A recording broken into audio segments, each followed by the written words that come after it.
guys, and welcome to part 2 of Spyro 2 Ripto's Rage. Last part we were in, we went through all of Summer Forest, and this part we're going to do through Idol Springs, and it's actually one of my favorite levels in this game. There's a lot to do, so hope you guys enjoy it. Looking forward to it. We're going to start off with a cutscene new to these games.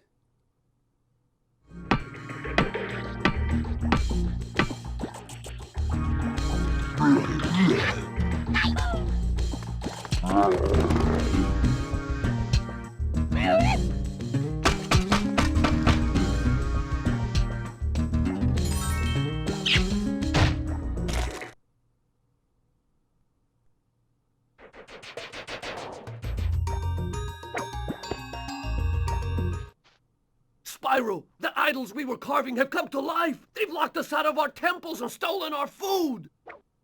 I don't know why, every time that guy says, and stolen our food, it sounds like he's saying or.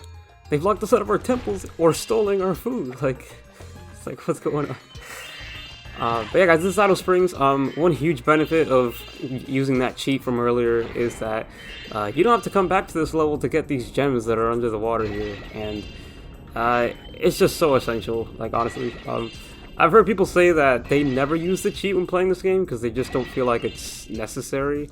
But I don't know. To me, it's darn near essential, at least for this game. In Spyro 3, it's a little different because in those games, the only reason you'd have to backtrack is because of like the character-specific areas that are in each world that require you to go back to just play as those characters, get the rest of the gems and eggs and stuff like that. But at least there it kind of made sense. But here it's just like it's literally just to get some gems and like for example there, like in the water or like at the top of stairs. So it's very small stuff like that that I just really don't see a second like a backtrack just to get to them. The third game I'm a little more forgiving, but as you guys see later in the third game, I'm gonna use some shortcuts to try to get to those areas early. There's a lot of exploits that people have found out to get to those character-specific areas before it's required. So, but that's for later. Right now we're in Spyro 2, and we just completely got rid of backtracking altogether by using that cheat code in the beginning. So, the first mission there, it's super easy. He says to turn all the blocks yellow, and on each corner, you'll see that the only ones that are not yellow from the get-go are the ones in the corners. So that's kind of like the giveaway as to which blocks you need to stand on for you to figure out the puzzle and stuff like that. But literally all you have to do is just stand on each corner block, and they all turn yellow at once. I don't know what the pattern is for that. That's just how it works. So as long as you do it that way, you should be fine. In this fish idol mission, what you have to do is just blow the yellow and blue fish only. You can't do the red ones because if you do the red ones, you lose like, I don't even know, like half the fish or something like that. It rarely happens to me, so I can't really remember or give you like an exact number of how much you lose, but it kind of sucks. So just be vigilant. Make sure that you're not too trigger happy with the circle button, because it's, I don't know how to describe it, but my thumb kind of twitches every time I do this this mission because sometimes I'll think I'll see a red one, but it's not, you know. So like just be careful. You can actually like move around while you're here. I didn't actually used to know this. I thought you just stayed here in the game, like locked you in place so that you wouldn't move anywhere else, basically. But you can actually move around here. So if you feel like that position that they put you in isn't enough, you can, I guess, reposition yourself to something else that'll suit your needs. I've seen some speedrunners, like, well, probably not speedrunners, but just some people in general, they go to like the left side and move the camera to the left point of view so that they can kind of see the water better. I don't know how it works, but there's that. You can always move around if you need to. In Reignited Trilogy, these idols with the shields are actually kind of difficult to deal with. I feel like they attack way earlier than they used to, at least in like from the original game and stuff like that. Like you see there's like a window, right? Like he doesn't attack you right away. And Reignited, it feels like almost instantaneous from when they attack you. So I always get hit by those. But these big guys are super easy. You just flame them and that's it. I always liked how the workers looked in this level in particular. like both in this level and in Colossus, because the models that they use for this in Colossus are pretty much identical. The only difference is like the skin tone. But in Reignited, they look nothing, nothing at all like these guys, and it's kind of disappointing because I liked how they looked in this game. But there's like 5 million mods for Reignited that anybody can try out, and among those mods is the mod to change the model of those workers in both Idol Springs and Colossus, actually. So, made by Cookies on Toast. I would link it myself, but it requires me to go through a lot of links on this thread that I can't for the life of me bother doing right now. So, honestly, if you guys want that for Reignited, you can just look up like Colossus Mesh mod or Idle Springs Mesh mod. You'll probably find it somewhere. It's by Cookies on Toast, but this area in particular looks super nice and Reignited. It's very gorgeous. There's also a mod to change like Zoe's character model, like to look more akin to what it looks like in these games. That one I never really used. I actually kind of liked Zoe's design in the Reignited games, and I usually kept it the same. But there's also mods bring back all these awesome voice actors, which, if I'm gonna be super honest, guys, these voice actors do such a good job of conveying the sarcastic tone of the original games. Like that, if you guys are like look and listen back to all the voice acting in these games, you'll come to see a pattern of like snarkiness / attitude / sarcasm, and it's a huge underlying tone throughout all 3 games, and it was just completely lost in the remake. And honestly, that's what makes these games for me, besides the music. Obviously the music is so good in these games, but just the voice acting in general, like the line delivery for a lot of things, is just so snarky, on the nose, tongue-in-cheek. Like, it's great. It's super good, especially for Spyro. Like, Spyro is so, like in this game especially, all he wants to do is just go home, you know. Like, he doesn't want anything to do with all this hero stuff. Like, he does it because he knows he can, and like he knows it's the right thing to do. But if he had the choice to do it, or to not do it, I should say, he would just not care. He just wouldn't do it, because all he wants to do is have his vacation. But he sees this menace. In this game, it's Ripto, and he has a job to do. So you can tell by a lot of his lines in this game that he's like, I just don't want to be here. I don't want to deal with any of this. Especially by like the first cutscene with when he first meets like Allura and stuff. When Allura's like explaining to him all that stuff, he's like, okay, I'll just do this and get ripped to the old hotfoot and be in Dragon Shores by lunchtime. Like just the way he says that, you can tell that he just doesn't really care about all of this hero stuff and basically cleaning up the mess. Like, he just wants to get to his vacation and be done with it, you know. So, but in Reignited, they just completely lost that tone and made everything like super heroic and cheerful and say, yeah, I want to do it, I want to help and stuff like that. So that's more the direction they took with Spyro himself and his line delivery and stuff like that. I'm glad that they brought Tom Kenny back to reprise the role of Spyro's voice. I was super excited, but after hearing most of his line delivery and the new lines and stuff, it was just, I was like, man, like, just doesn't sound the same, you know? Like, it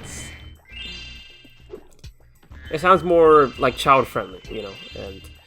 And obviously it makes sense. It's Toys for Bob. It's more for a modern day audience, you know? So they need to make sure that the game's tone is set to the demographic that they're trying to do. So it's a different time, I guess, which doesn't make sense because back when this game was made, it was also made for kids. So yeah, I don't know.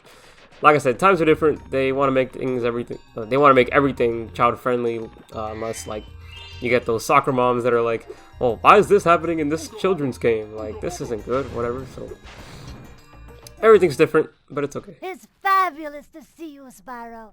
Now that the supercharged power-up is active, you can charge through the pedestals and send the dancing hula girls over here to help me. Yeah, to help me.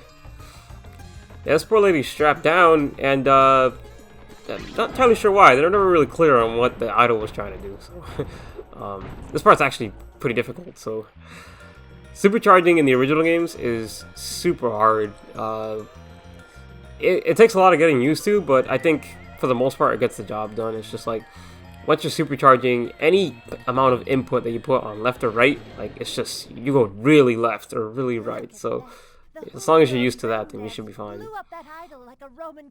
That mission actually, every time I do it, I feel like I fail it like at least once. It's like I don't know what it is, honestly. I have days where like I'll do some of these missions and I'll do them in like 2 seconds, you know. But I have other days where I just am not playing very good. From what I can remember, recording footage for this playthrough, I did a pretty good job, honestly. I don't think I did too many mess-ups.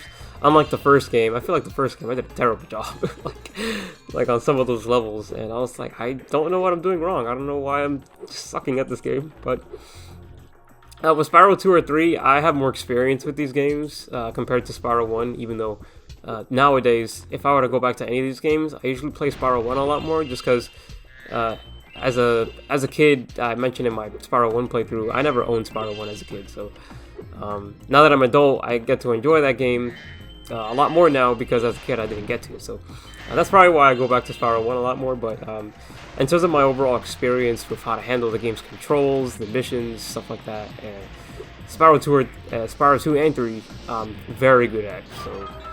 And I don't say that to brag or anything, it's just that I've played these games so many times, guys. Like, I've 100% of these games way, like, so many times. Like, I've heard horror stories from people that are describing how very difficult the missions in Spyro 2 are, and I'm just sitting here like, I mean, guys, I've never had an issue with these missions. Like not even the future missions that I'm pretty sure you guys know about. The Charlie missions, the grab crystal popcorn. Like, never had trouble, ever. And I couldn't tell you why. Like, it's just, they're actually pretty fun.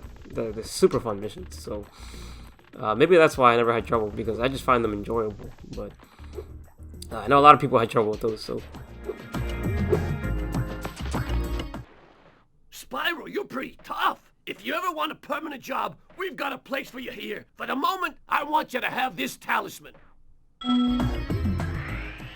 Alright, so we got 100% in Idol Springs. We got the talisman, and yeah, cool. Every time you get 100% in a level, you get those 3 icons in that little jingle, and it's super nice. I really like it. It's fortunate the third game doesn't have it.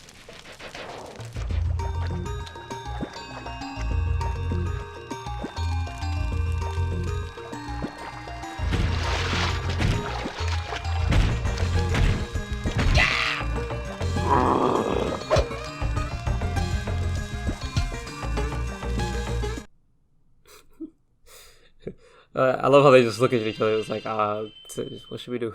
You know, the cutscenes in this game are, they're either super cynical or super like joking around. You know, like none of them are serious. They're not meant to be taken seriously or anything. But they're lots of fun. It's a shame that neither the first game nor the third game have them. Spyro 2 is the only one that did it, but. I think that's what makes this game stand out for a lot of people, so it's they're really good.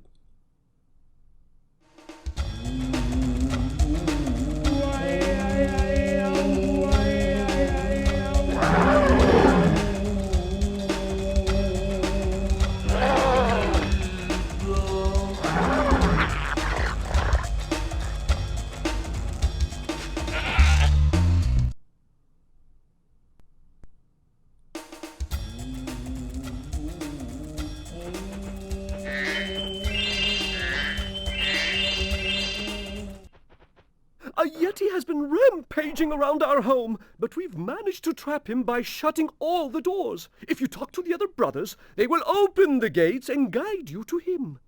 You know, I never really understood that cutscene. Like, did the goat eat him? Or, like, did the Yeti eat him? Like, what happened? You know? Guys, Colossus' track, dude, oh my god, so good! It's like probably my favorite song in this game, honestly. It's just, everything about it is just awesome. By concentrating, I should be able to open this door for you.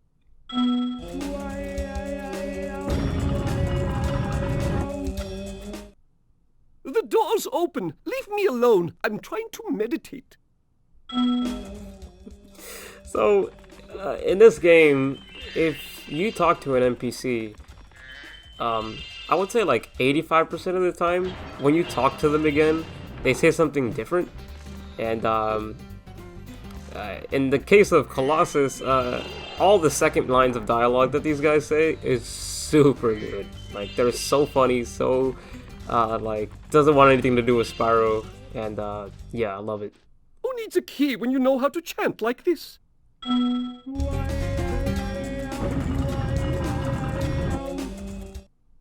How am I supposed to achieve enlightenment if you keep pestering me? That's my favorite. It's so funny. It's like, how am I supposed to achieve enlightenment if you keep pestering me?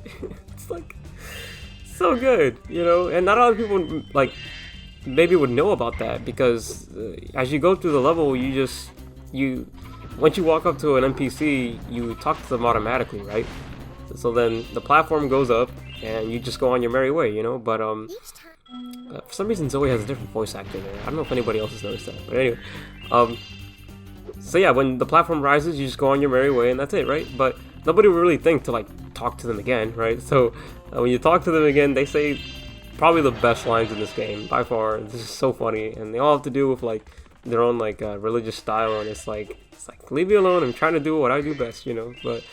And it's so good. And in Reignited, they completely lost the tone and attitude of these guys, and it honestly hurts, but thankfully there's a mod to add all these voices back. Hey, look what I can do!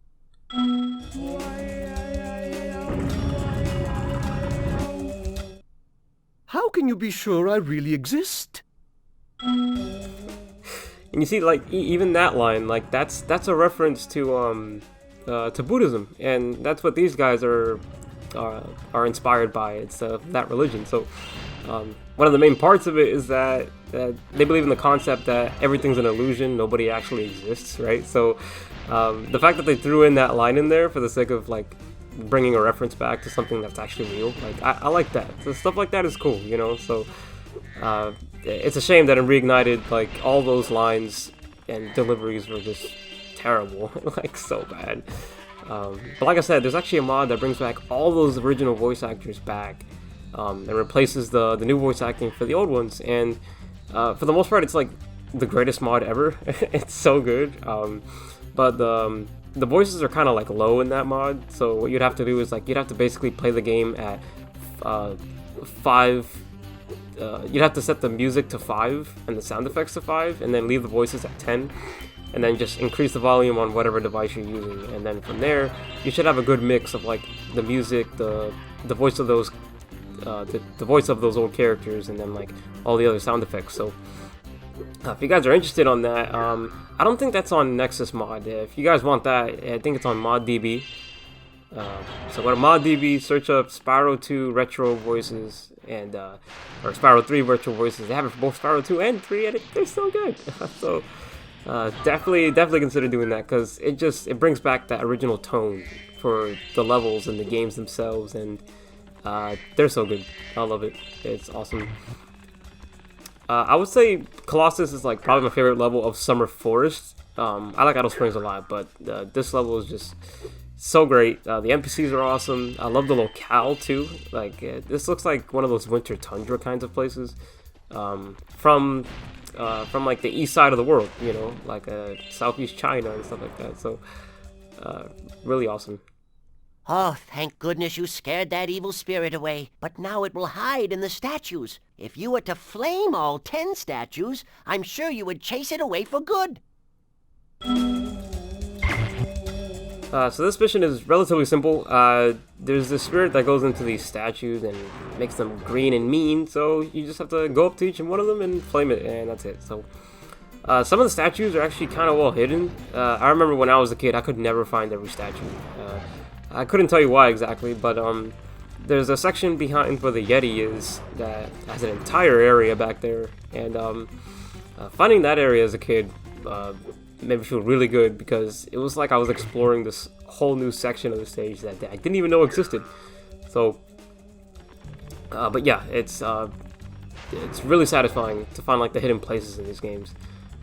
I would say Spyro 1 does it more often than 2 and 3. I don't think 2 and 3 really have that many those hidden, like well-hidden areas that if you're really good at the game, you'll find them, you know. Especially in this game, there's a map, so finding those hidden locations isn't really too hard as if you have the map on, right? I mean, you can always turn it off to like increase the challenge and stuff if it's like your first playthrough, but this game has been out for what, like, actually, how old is this game? 26 years old?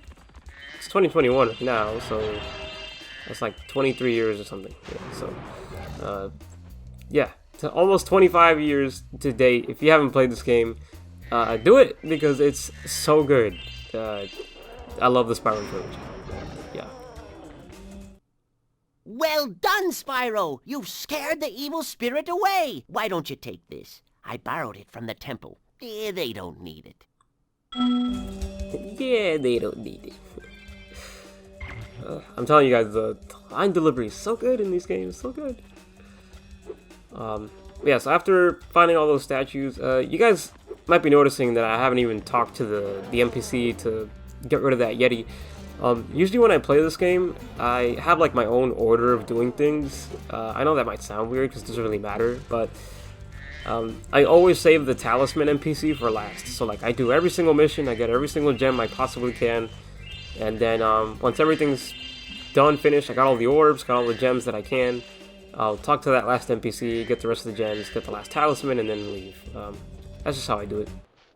Ah, Spyro, welcome! We have found that hockey is a peaceful and calming sport. Would you like to join in a match against our goalkeeper? You have 2 minutes to score 5 goals in the red goal. So in this game, we have ice hockey, and it's actually a lot of fun. I know some people don't really like hockey, at least in this game, and I can see why, because you're basically kind of going like really slow on ice, and it's honestly not that interesting. You're just going back and forth, putting the puck in the goal, and that's it, really. But for me, I don't know, there was always a charm to this. In Spyro 2, if you're on ice, you keep going forward. You can't like stop your momentum to like change directions or something like that. You kind of just change directions as you're moving forward, but to some people that's like a downside. To me, honestly, I never really noticed. Like between going Spyro, playing between Spyro 2 and 3, I never really noticed, you know. So because in Spyro 3, when I'm on ice, like I always go forward anyway. Like I don't see a reason to stop moving, unless there's like some enemies on ice and stuff, which there are in the third game. But in here, not really noticeable for me. It's not that big of an issue, honestly. But the objective for this is super simple. Just grab the puck, throw it in the red goal, and that's it. So, in the first phase, because there's 2 missions here, in this first mission, the music doesn't change.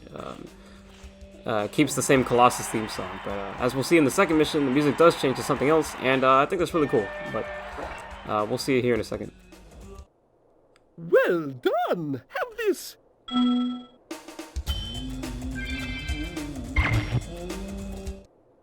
Would you like to try a game of one-on-one? The first to score 5 goals wins. You are shooting at the red goal. Off you go.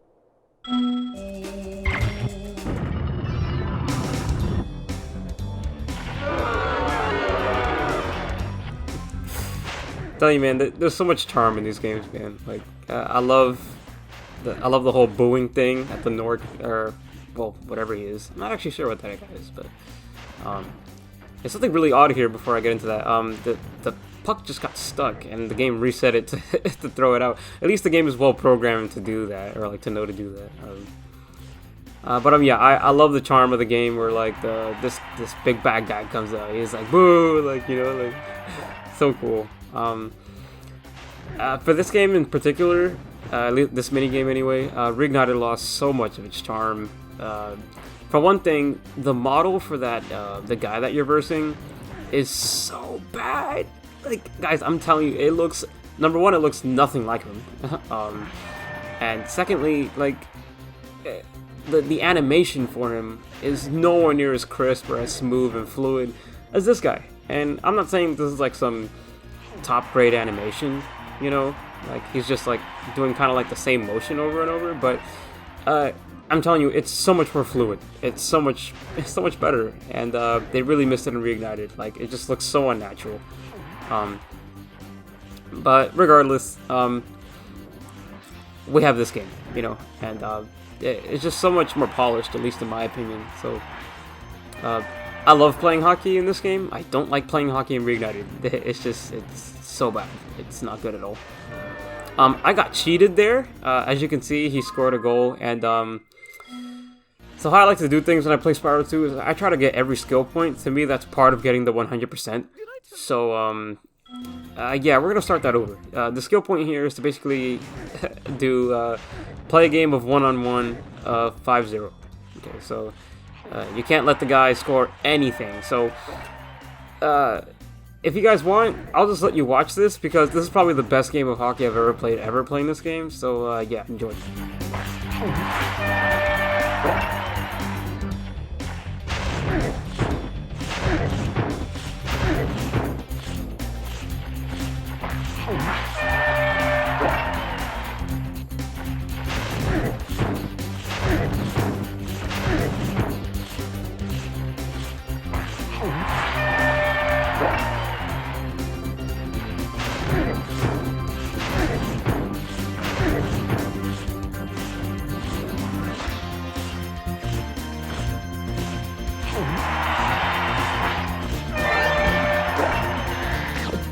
Absolutely insane.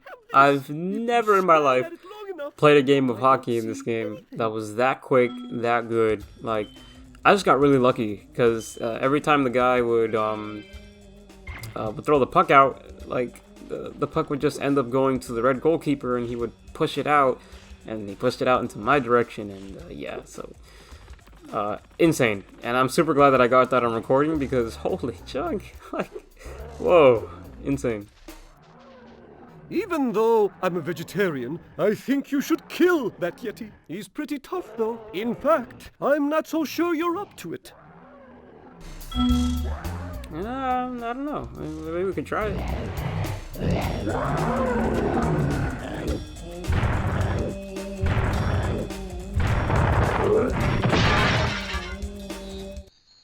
I thought the Yeti was tougher than that. I guess he was all bark. Anyway, I was just guarding our sacred talisman to make sure the Yeti didn't eat it. Prime example of lines that were delivered terribly in Reignited was that guy. The part where he says, I guess he was all bark. And he just laughs. Terrible, stilted, insanely bad in Reignited. And for those of you that love that game, don't worry, I love Reignited too, so...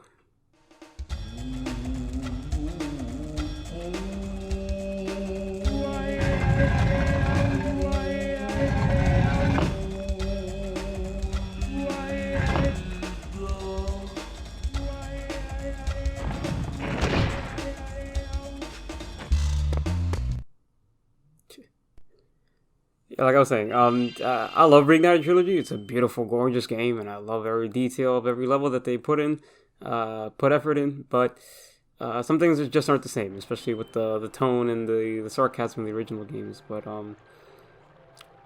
yeah, so that was it for that part, guys. Next part, we'll be going through the remainder of the Summer Forest levels. So hope you guys have a great day. Thank you for watching, and take care.